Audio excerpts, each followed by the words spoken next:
Hello. Hi. Welcome to Lawyers Infohub. It's always a pleasure to create content on this platform. I'm your host, and I thank my returning subscribers who always stop by to check what is new on the channel.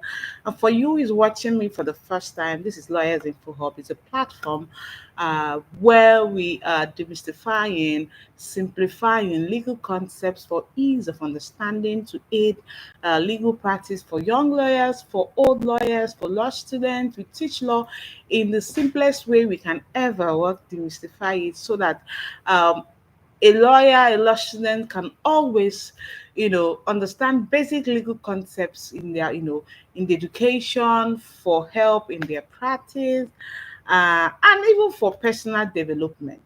So today we're looking at courage.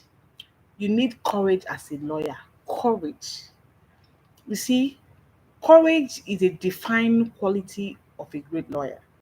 You want to do well as a lawyer, be it you're in private practice, corporate practice, in any sector you are, you need courage. Without courage, there are things, there are there are there are there are feats you cannot attain. So courage is the defining quality of a great lawyer. Yes, a lawyer speaks eloquently, thinks deeply, writes persuasively, but a lawyer, no matter how smart, intelligent that the lawyer,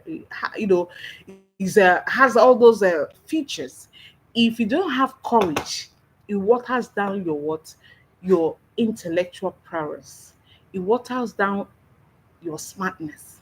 So no matter how smart, well educated, well traveled you are, well read, if you're not courageous, it waters down all these other features.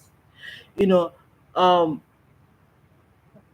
it is very important to understand why you need courage.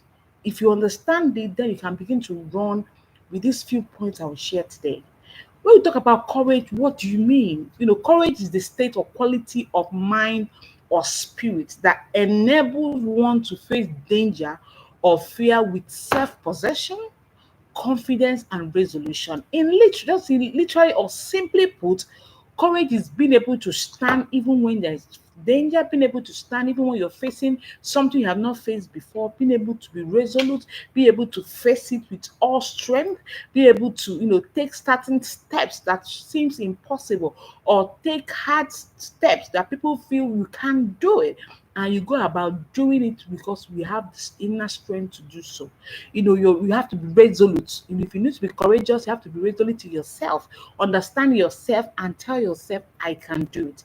You see, we have great people that have done so well in the profession. They've gone far, they are doing well, well known.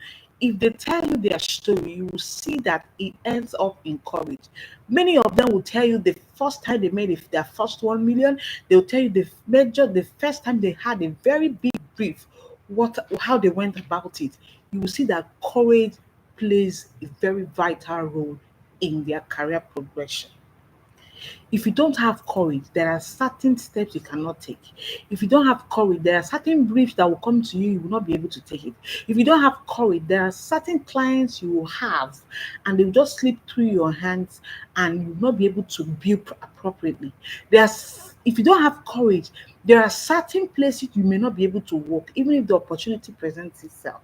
If you don't have courage, there are lots of opportunities that will come and pass you by because you feel you do not have the capacity.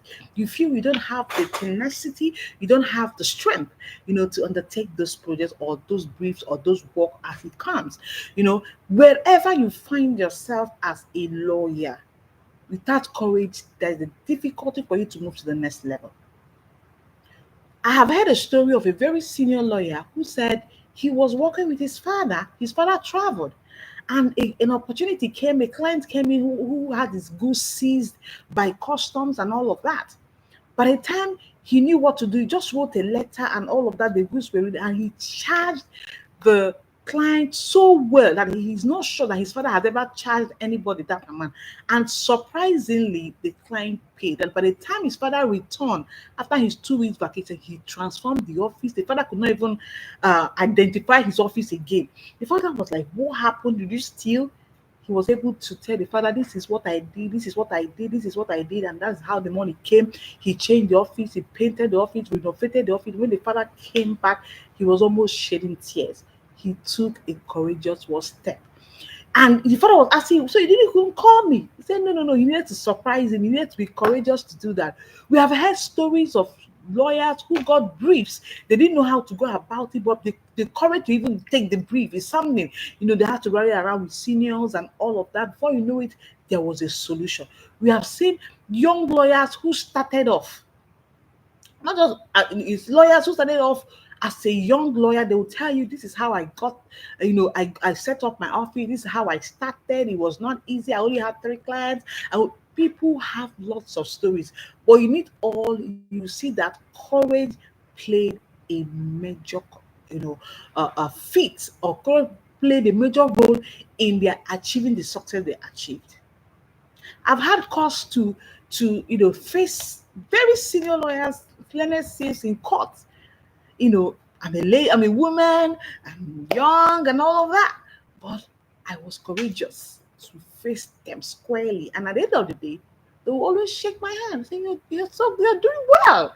It's not about in the person, not about the appearance, it's not about the person talking, it's about the content. Sometimes you come out and people are shaking you like, that was good, that was good. But they didn't know the amount of courage you had to put up to be able to do those things you did. So it doesn't matter how old you are at the bar, it doesn't matter how old you are, how young you are, where you are. If you can be courageous, sometimes where we work, opportunity might present itself for you to be a director, or for you to manage the place, or to be the head of chambers, or to become a senior worker or a senior associate. All that, you begin to doubt yourself. Can I do this? Do I have what it takes? Can I compete with these other people whose father, who has godfathers, who has all this? You begin to doubt yourself. Can I Won't they look down on me? No. You need to take every opportunity that brings itself to you with both hands, and not stand up to the task. You have to be courageous. In our definition of courage, talk about self-possession, confidence, and resolution. Now, there are drivers of courage. There are things, the enablers of courage. One of them is values and belief. What do you believe? What is your value system? What is your belief system? Sometimes where we work, the circle of people around us, our network, limits our mind. I met a very young lawyer, very young lady, and she was telling me where she works. I couldn't believe it. As a very reputable international company. I was like, how did you get the job? And she shared her story with me. You will not believe how young she was, or she is. But and she's doing so well. And they believed in her. Now you have this niche you want to carry.